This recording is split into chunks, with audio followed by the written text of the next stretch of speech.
গুনাহ মাফের শ্রেষ্ঠ দোয়া।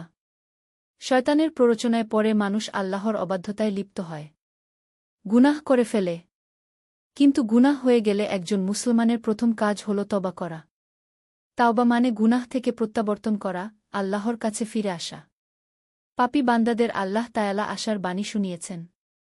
বর্ণিত হয়েছে, হে আমার বান্দারা, যারা নিজেদের উপর জুলুম করছ, তোমার আল্লাহর রহমত থেকে নিরাশ হয়ো না।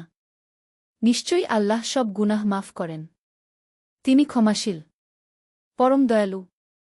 সূরা জুমা আয়াত ৫-৩। এক হাদিসে হজরত আবু হুরায়রা থেকে বর্ণিত, রাসূল বলেন, তোমরা যদি পাপাচার করতে, এমনকি তোমাদের পাপ আকাশের সীমা পর্যন্ত পেছে যেত, অতঃপর তোমরা তওবা করতে, তাহলে আল্লাহ অবশ্যই তোমাদের তওবা কবুল করবেন। সুনানে ইবনে মাজাহ হাদিস ৪২৪৮। উম্মুল মুমিনিন মা আয়েশা বলেন, রাসূল বলেছেন, মুসলিম ব্যক্তির উপর যেসব বিপদাপদ আসে, এর মাধ্যমে আল্লাহ তার পাপ দূর করে দেন।